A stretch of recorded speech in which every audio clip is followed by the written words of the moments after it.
कैसे हैं आप सब लोग। आई होप आप मार्केट में बहुत अच्छा कर रहे हैं। आज की वीडियो में मैं आप लोगों को बताने वाला हूं जेंसर टेक्नोलॉजी के बारे में। मैं इस स्टॉक के बारे में आप लोगों को बताऊंगा कि हमें इस स्टॉक को अभी क्यों नहीं खरीदना है, क्या रीजन है, वो कितना ये गिर गया है अभी तक। क्योंकि बहुत ज्यादा लोग इस पे फोकस डाल रहे हैं कि यार जेंसर टेक इतना ज्यादा क्यों गिर रहा है। तो हम उसका रीजन देखेंगे, क्यों गिर रहा है, क्या रीजन है और हमें इसको कब खरीदना है। ऐसा नहीं है कि हमेशा गिरते रहेगा, आईटी की कंपनी है तो जो भी इसके फंडामेंटल है, जो भी टेक्निकल एनालिसिस है, वो सारे पॉइंट आज हम डिस्कस करेंगे इस वीडियो में। तो दोस्तों वीडियो के लास्ट तक बने रहना। अगर आपको इससे कुछ सीखने को मिलता है तो प्लीज चैनल को सब्सक्राइब करना और वीडियो को लाइक करना। तो जैसा कि मैंने स्क्रीन पे स्क्रीनर ओपन किया हुआ है, तो इस वेबसाइट पे जाकर आप किसी भी स्टॉक के बारे में स्टडी कर सकते हैं। तो जैसा कि आप इस स्टॉक को अभी देख पा रहे हैं, ये स्टॉक की जो अभी करंट प्राइस चल रहा है वो 214 चल रहा है यहाँ पे। आज जो इसका डाउन ग्रेड गया है वो 0.05% गया है यहाँ पे।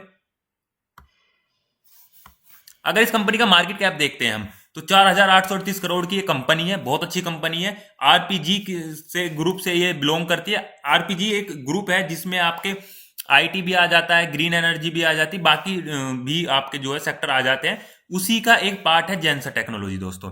ठीक है, अब अगर मैं इसकी बात करूं बुक वैल्यू की, तो बुक वैल्यू इसकी 112 और जो करंट प्राइस है वो 214 पे अभी चल रहा है।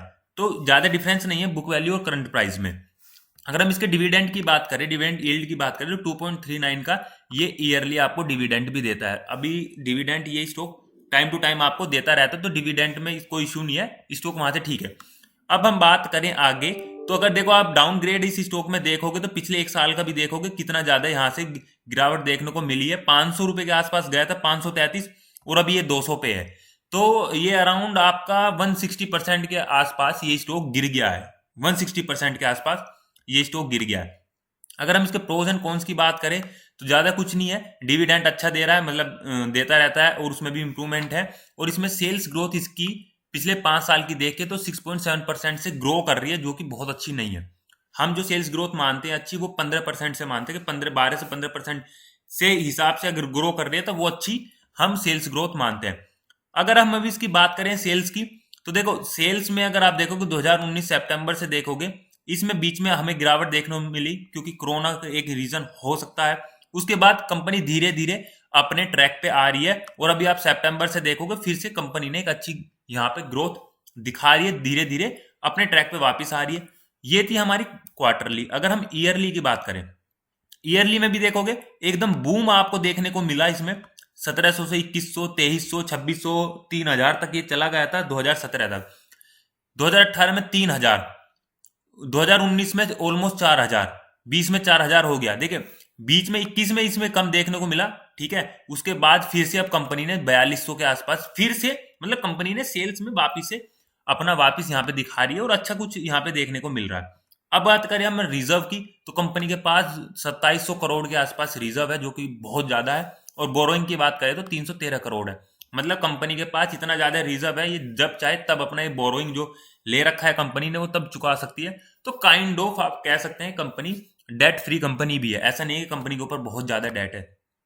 उसके बाद अगर हम बात करें शेयर होल्डिंग की, तो प्रमोटर की होल्डिंग भी इसमें अच्छी है, 49% है, जो कि 2000 मार्च के 22 से इन्होंने यहाँ पे इंक्रीज की है जून में, और सितंबर में सेम रखी है।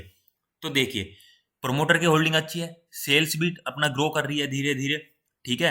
रिजर्व भी है कंपनी के पास, और भी कोई नेगेटिव पॉइंट नहीं है। फिर रीजन क्या है कंपनी का इतना गिरने का, अब हम उस पॉइंट पे बात करते हैं, ठीक है।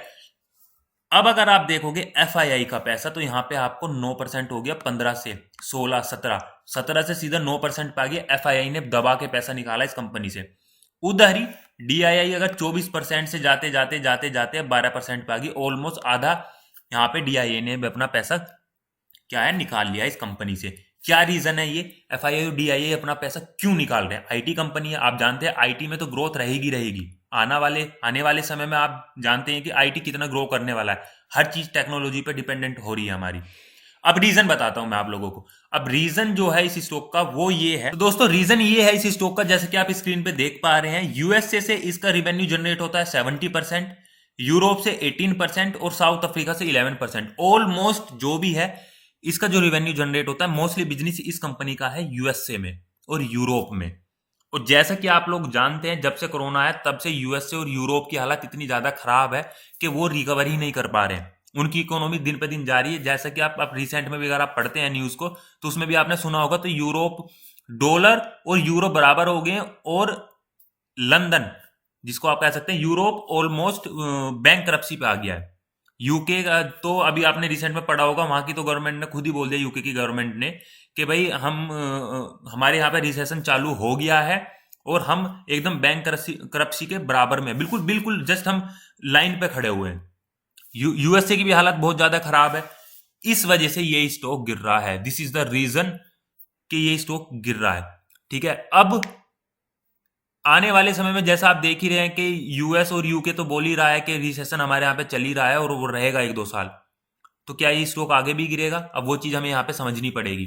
तो फिलहाल तो इस स्टॉक को आप ना खरीदें, ज्यादा बेटर है, क्योंकि जब तक यूएसए की और यूरोप की हालत सही नहीं होगी, तब तक इस स्टॉक को खरीदने का मेरे हिसाब से तो कोई फायदा नहीं है अभी। ठीक है, बाकी अगर हम इसके टेक्निकल एनालिसिस करें इस स्टॉक की, तो मैं इसको क्या करता हूँ, वीकली सेट कर लेता हूँ, तो आपको यहाँ पे देखने को मिल जाएगा। ठीक है, अभी इसमें कोई सपोर्ट, मैंने काफी टाइम से मैं इसको मॉनिटर कर रहा हूँ, कोई ज्यादा खास सपोर्ट मुझे दिखाई दिया नहीं है। देखिए, ये डबल टॉप यहाँ पे इस स्टॉक ने बनाया था, ये इसका बॉटम लाइन था। ठीक है, बॉटम नेक बोल सकते हैं, जो भी है। उसके बाद इसने वापिस इसी लाइन के आसपास आके ब्रेक करने की कोशिश की, नहीं लिया, रेजिस्टेंस मिला इसको, और अब जब से गिरावट ही गिरावट है। अगर टोटल हम इसकी गिरावट देखें यहाँ पे, देखिए अगर इसकी टोटल हम गिरावट देखें, तो इसकी टोटल गिरावट हो जाती है आपकी 166। तो 160 के आसपास अब मान के चलो, वही मैंने आप लोगों को बताया था, गिर गया है। अब इसी स्टॉक को हमें खरीदना कब है? अब इसी स्टॉक को हमें तब खरीदना है जहां जैसे ही यूके की हालत थोड़ी ठीक होगी, यूएसए की हालत थोड़ी ठीक होगी। एक तो ये रीजन है। दूसरा रीजन ये है कि कुछ समय के लिए इस स्टॉक को अब कंसोलिडेट होना पड़ेगा, क्योंकि कंटिन्यूसली गिरता जा रहा है।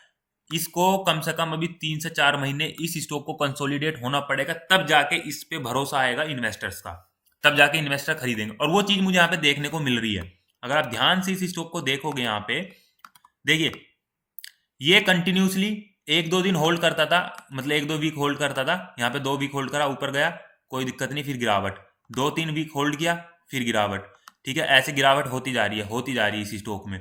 ठीक है, लेकिन अभी अगर आप ध्यान से देखोगे, तो ये स्टॉक पिछले इस कैंडल से मान के चलो आप, अगस्त स्टार्ट ही हुआ था ना, यहाँ पे 8 अगस्त की बात है, और यहाँ पे आ गया अब नवंबर, अगस्त, सितंबर, अक्टूबर, नवंबर, पिछले 4 महीने से कंसोलिडेट हो रहा है। तो कहीं ना कहीं अब मुझे लग रहा है कि एक कहीं ना कहीं स्ट्रॉन्ग इसमें एक यहाँ पे सपोर्ट हमें देखने को मिल रहा है कि स्टॉक इससे नीचे तो नहीं जाएगा। ठीक है, बाकी अभी इसको 1 या 2 महीना और देखें और समझें, उसके बाद ही इस स्टॉक को आप खरीद सकते हैं। ठीक है, क्योंकि आप जान गए हैं, क्योंकि इस स्टॉक का जो रिवेन्यू जनरेट होता है वो यूरोप और यूएसए से होता है। उनकी हालत खस्ता है बहुत ज्यादा। अगर वो नहीं सुधरेंगे तो ये स्टॉक नहीं सुधरेगा। तो दोस्तों, ये मेरी तरफ से एनालिसिस थी। अगर आप इस स्टॉक में इन्वेस्ट करते हैं तो थोड़ा संभल के करें, अदरवाइज आप अपनी मनी लूज कर सकते हैं। अगर आपको ये वीडियो पसंद आई तो प्लीज वीडियो को लाइक करना, शेयर करना और चैनल को सब्सक्राइब करना। थैंक यू दोस्तों।